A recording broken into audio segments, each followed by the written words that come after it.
Assalamualaikum warahmatullahi wabarakatuh. Selamat pagi. Di sini kami akan mempresentasikan hasil final project Big Data kami mengenai analisis perilaku pelanggan dan pola pembelian e-commerce.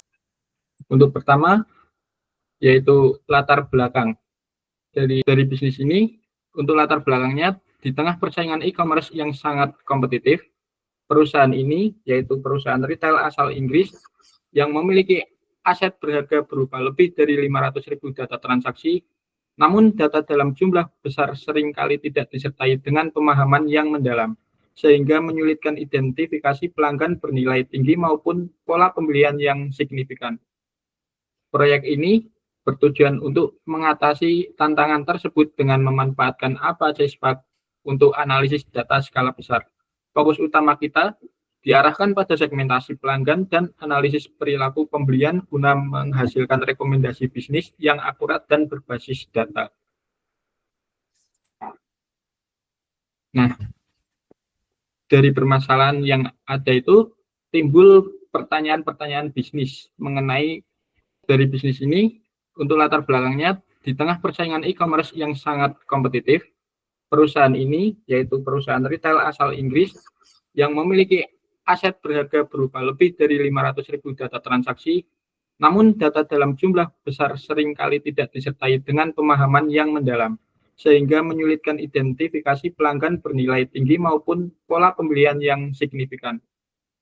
Proyek ini bertujuan untuk mengatasi tantangan tersebut dengan memanfaatkan APA-CSPAC untuk analisis data skala besar. Fokus utama kita diarahkan pada segmentasi pelanggan dan analisis perilaku pembelian guna menghasilkan rekomendasi bisnis yang akurat dan berbasis data.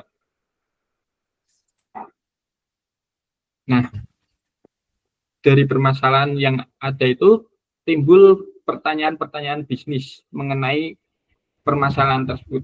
Yang pertama yaitu produk mana yang paling laris dan mana yang kurang diminati oleh pelanggan. Pertanyaan ini itu biasanya bertujuan untuk mengoptimalkan manajemen inventaris dan memfokuskan strategi pemasaran. Untuk pertanyaan yang kedua, prioritaskan strategi pengembangan pasar internasional, negara manakah yang menjadi kontributor pendapatan terbesar bagi perusahaan. Dan pertanyaan bisnis yang ketiga, untuk meningkatkan sebuah akurasi peramalan permintaan dan rancangan strategi, bagaimana pola dan tren penjualan dari waktu ke waktu. Pertanyaan bisnis yang keempat, bagaimana pelanggan dapat dikelompokkan ke dalam segmen-segmen yang bermakna, guna merancang strategi pemasaran dan retensi yang lebih personal dan tertarget.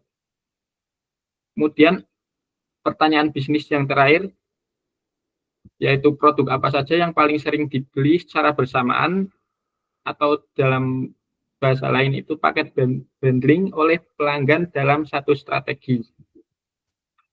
Ya, selanjutnya kita akan membahas tentang dataset yang kita gunakan. Nah, dataset yang kita gunakan di sini berjudul E-commerce Business and Transaction yang bersumber dari Kaggle. Nah, dataset ini itu berisi tentang data transaksi selama 1 tahun dari sebuah toko retail online berbasis di Inggris yang menjual hadiah dan peralatan rumah tangga. Nah, dataset ini memiliki beberapa fitur dan deskripsi, yaitu ada transaction number, ID transaksi sudah termasuk kode SI untuk pembatalan, lalu ada tanggal transaksi, product number dan product name, informasi produk tersebut, lalu price and quantity berisi informasi harga dan kuantitas, lalu customer number dan juga country negara pelanggan. Selanjutnya ada alur kerja dan teknologi yang digunakan. Nah, di sini untuk proses yang pertama itu ada memasukkan dataset, lalu yang kedua ada eksplorasi data analitik atau EDA, yaitu digunakan untuk mengecek apakah ada duplikat, lalu ada memvalidasi data, lalu identifikasi pembatalan.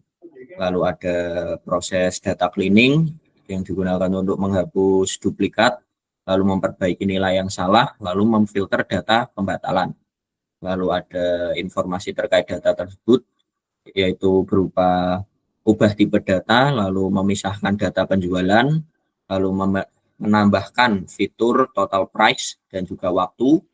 Yang selanjutnya ada analisis deskriptif, yaitu memvisualisasikan tren dan juga statistik dasar. Lalu ada analisis predictive machine learning, melakukan clustering, yaitu MIS dan juga K-means, lalu association rule dan juga mining. Lalu selanjutnya yang terakhir itu ada insight dan rekomendasi, interpretasi dari hasil model dan juga saran bisnis. Selanjutnya ada eksplorasi dan juga pembersihan data. Yang pertama itu ada tipe data awal dan kolom. Di sini string digunakan untuk transaction number, tanggal, produk number, dan juga produk name, lalu customer number, dan juga country. Sedangkan double digunakan untuk price, lalu integer digunakan untuk quantity. Lalu ada temuan kunci integritas data. Di sini tidak ditemukan nilai yang hilang atau nol. Lalu terdapat 5.200 data transaksi yang terduplikat penuh, lalu adanya kuantitas negatif hingga minus 80.995 yang mengindikasikan terdapat transaksi yang batal. Lalu ada tipe data date dan customer number yang terdeteksi sebagai string dan perlu diubah. Lalu ada pembersihan data, terdapat ada data yang terduplikat, yang selanjutnya menghapus 5.200 data yang identik, lalu ada data invalid, di mana membuang data transaksi tanpa ID pelanggan atau nilai NA, lalu mengonversi tipe data yang sebelumnya, yaitu mengubah kolom date menjadi tipe data date, dan juga customer number menjadi integer. Selanjutnya ini adalah analisis deskriptif, di mana analisis deskriptif pertama adalah mengenai tren utama. Jadi ini menjawab 3 pertanyaan bisnis di awal, yakni produk terlaris dan pernah diminati, negara dan kontributor pendapatan terbesar, dan tren penjualan waktu ke waktu. Di produk terlaris, itu barang-barang dipenuhi dengan barang-barang dekoratif, ada hadiah unik seperti krim, hanging heart, tea light holder. Terus untuk barang yang kurang realis itu rata-rata dipenuhi oleh barang-barang yang bersifat niche atau yang hanya terjual satu kali saja. Poin utamanya adalah strategi bisnis sebaiknya fokus pada kategori produk dekoratif atau hadiah dan melakukan evaluasi terhadap produk-produk niche yang tidak laku. Kedua, negara kontributor pendapatan terbesar. Inggris sebagai pasar lokal dominan menyumbang lebih dari 83% total pendapatan, di mana ini sangat memperlihatkan bahwa bisnisnya bergantung pada pasar domestik. Terdapat pada peluang yang pasar internasional dengan di Belanda dan Jerman, yang dimana dua negara itu termasuk 10 besar negara kontributor pendapatan terbesar. Selanjutnya, tren penjualan dari waktu ke waktu selama 1 tahun dari akhir 2018 Desember sampai akhir 2019 Desember menunjukkan penjualan yang cenderung stabil di awal tahun, namun melonjak pada kuartal keempat. Terlihat pada grafik di sini menunjukkan pada bulan November itu grafik meningkat secara tinggi dan menurun sedikit pada bulan Desember. Hal ini menunjukkan karena pada belanja pasar global, mengingat pada belanja global pada saat itu sedang terjadi Black Friday dan juga persiapan liburan Natal, yang pastinya para customer akan mencari banyak hadiah. Jadi dengan hal tersebut, perusahaan harus mengoptimalkan strategi dan inventaris pada periode-periode tersebut. Kedua adalah analisis prediktif 1, segmentasi pelanggan. Jadi karena transaksi ini memperlihatkan berbagai banyak transaksi, di mana customer bukan hanya satu kali membeli, tapi juga bisa membeli berkali-kali. Dan di mana jumlah dari customer yang membeli berkali-kali itu menghasilkan sebanyak 3.000 transaksi. Ya, dari hal tersebut kami membaginya menggunakan pembagian RFM, yaitu retensi, frekuensi, dan monetary, di mana menghasilkan 3 jenis kategori pelanggan. Yang pertama adalah pelanggan juara, di mana retensinya ini dia kategori yang paling sering, yang baru saja melakukan transaksi, lalu sering berbelanja, dan mereka sering menghabiskan banyak uang, di mana kita bisa menawarkan reward program atau promosi produk baru. Terus kategori kedua yaitu adalah pelanggan setia baru atau super aktif, di mana pelanggan ini sangat aktif baru-baru ini, frekuensinya cukup tinggi tapi tidak setinggi yang champions, pengeluarannya juga cukup signifikan, di mana strategi bisnis yang bisa dilakukan itu dapat misalnya membuat mereka para pelanggan yang ada kategori ini tetap aktif berbelanja dan juga kirim penawaran yang dipersonalisasikan berdasarkan riwayat pembelian. Lalu yang terakhir adalah pelanggan reguler atau beresiko. Di sini mereka sudah lama tidak bertransaksi, bisa saja mereka adalah one time buyer atau pembeli yang ulang hanya di bawah sekian angka, terus menghabiskan jumlah yang cukup stabil. Jadi misalnya strategi bisa dilakukan adalah mengirimkan kampanye dengan email atau mungkin notifikasi berupa penawaran khusus atau diskon, atau bisa juga lakukan survei singkat untuk memahami kira-kira kenapa mereka tidak aktif lagi. Di sini adalah teknisnya, di mana klaster yang kami gunakan adalah 3 seperti yang disebutkan sebelumnya. Lalu fitur call di sini menggunakan scale fitur. Kayak optimal adalah 3, seatnya 1, dan ini adalah hasil visualisasinya. Hasil visualisasi seperti yang terlihat didominasi oleh kategori pelanggan yang berada di Champions.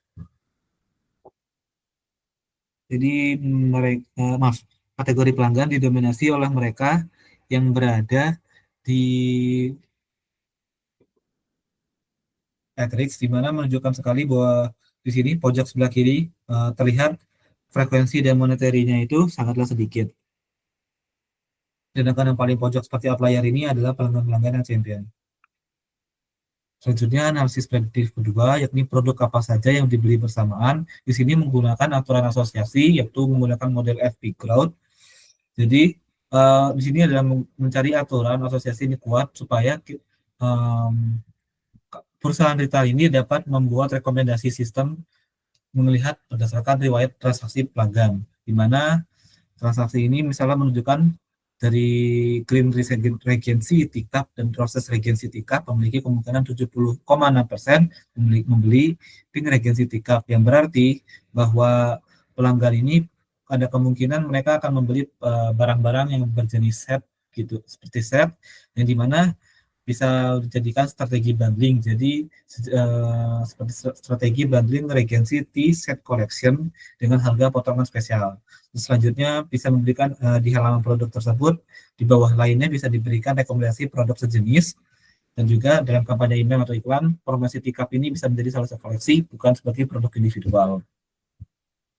Di sini adalah visualisasi dari 10 aturan asosiasi berdasarkan tadi confidence-nya.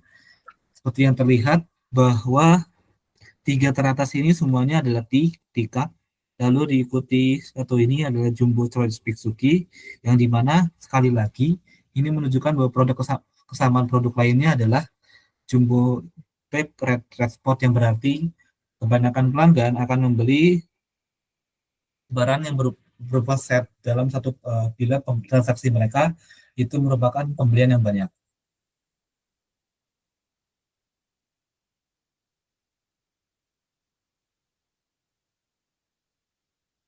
Selanjutnya evaluasi model. Dari model yang kami gunakan menunjukkan bahwa pertama untuk clustering, kenapa kami memilih 3? Karena K3 ini menunjukkan silver score yang sangat tinggi, yaitu sebesar 0,9868, yang berarti struktur pengelompokannya paling optimal dan padat dan terpisah dengan baik dari berbagai KK yang lainnya.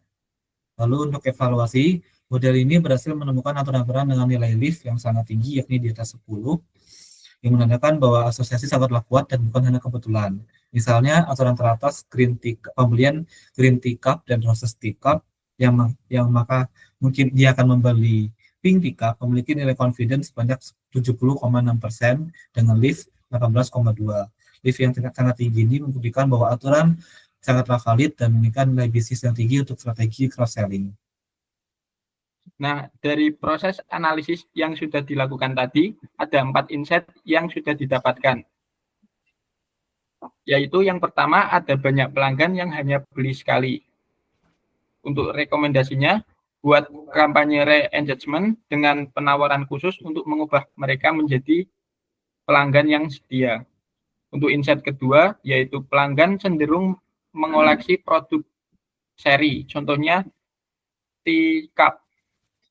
Untuk rekomendasinya, tawarkan paket bundling T-set collection dan dan tampilan produk sejenis di halaman rekomendasi untuk meningkatkan AOV.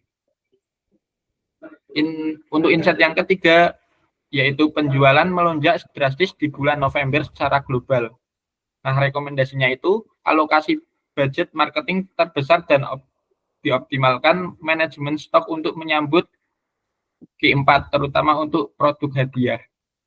Dan yang insight yang terakhir, yaitu pelanggan dapat disegmentasikan menjadi 3 persona jelas. Untuk rekomendasinya, buat strategi pemasaran yang berbeda untuk tiap segmen, yaitu program loyalitas untuk champion, kampanye We Miss You untuk at rise, dan personalisasi untuk new loyalty. Seperti itulah presentasi kami. Kami mohon undur diri. Wassalamualaikum warahmatullahi wabarakatuh.